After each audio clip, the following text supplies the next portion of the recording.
Welcome back. We are, of course, in the early days of the new year. Let's speak with a leading Canadian investing professional, what he sees ahead and where he prefers client money be allocated. Sadiq Adatia is Chief Investment Officer at BMO Global Asset Management. Thanks for coming in. Thanks for having me. You are overweight equities with a preference for U.S. equities. Why don't we start there? Yeah, I think when we look through what's going on in the broader economy, we still see a pretty good economy with resilient consumers still spending, earnings relatively good.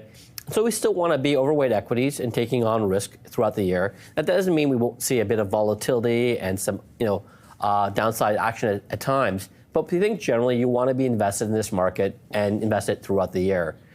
The U.S. is by far the best economy out there. With the new Trump administration coming on board, that should be positive in terms of deregulation, lower potential taxes.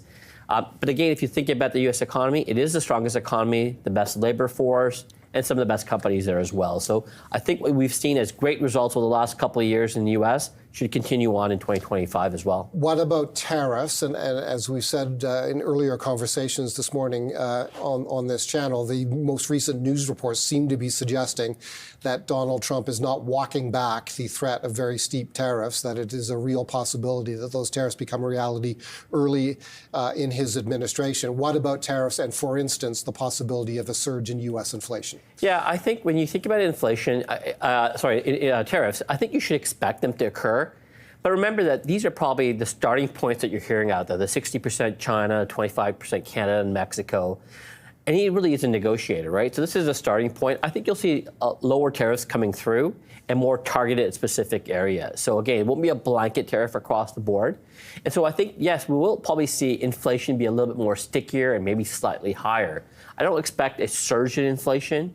And then if you think about how inflation plays out because of the higher input costs down the road, those probably won't even impact in 2025 and probably into 2026. So this is why in 2025, we're still pretty optimistic about where markets go ahead.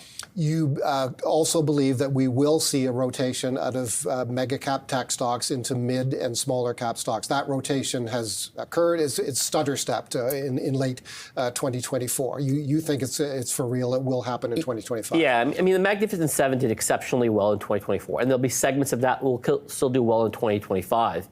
But if we break down to see what other areas are going to add value, we think areas like financials, small and mid cap, and potentially some segments of the value side start to play a little catch up. So this year should be a bit more of a broader based rally than just the Magnificent Seven. Is there a takeaway for Canadian investors and Canadian stocks from the political uncertainty that is now gripping this country? Yeah, so when it comes to Canada, I think Canada, first of all, gets lifted up a little bit with the United States. I think generally what we expect to see is that Canada's been cutting rates faster than other countries, so that should be beneficial for the Canadians over time. Even when we think about the mortgage situation and the renewals that will happen, sure, they'll impact people renewing in the next couple of years, probably less so than those that renewed the last couple of years because rates will be lower. But yes, the political uncertainty will be a bit of an issue, but it's been an issue for the last 6 months as well. And the uncertainty on the economy is still being, a problem as well. So to us, those are not going to be massive headwinds quite yet. They're going to be distractions going through. And if we can get the tariffs at the right spots and more targeted certain areas, I think that will be beneficial to Canada. And again, along with lower interest rates, Canada should be benefiting off the strength of the U.S. economy. Are there sectors of the Canadian economy that could suffer, for instance, from the tariffs if they arise? Yeah, this is still too early to tell exactly. I mean, the material sector could be one area. But again, remember, the energy sector is one that the U.S. really needs as well. I think the financial sector should still be okay. So it will depend exactly what's going on. But again, I don't think we're going to see anything that's going to be too disastrous to Canada's economy. And then again, we also have to be careful about the Canadian dollar, which is below 70 cents. Yes, it's got some momentum in the last few weeks or whatnot. But generally, we do have a weaker Canadian dollar.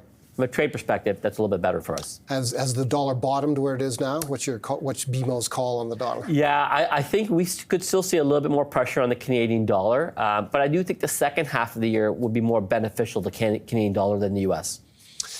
Gold. You think gold has a place in investor portfolios? Do you see a higher gold price through 2025? Yeah, we do. And I think here's an important thing for gold. I mean, tied to all the bullish things we're talking about on the U.S. economy side, there's going to be a lot of uncertainty still, with the tariffs, with what Trump's going to enact. So So I think gold has a great position to be a good hedge within the portfolios. But as we saw last year, markets were up really strong, and gold was up almost 30% in terms of returns. So you're not giving up anything by holding that hedge either. And I do think that we did see a little bit of pullback in the fourth quarter in gold when Trump came on because of the post-election worry being gone.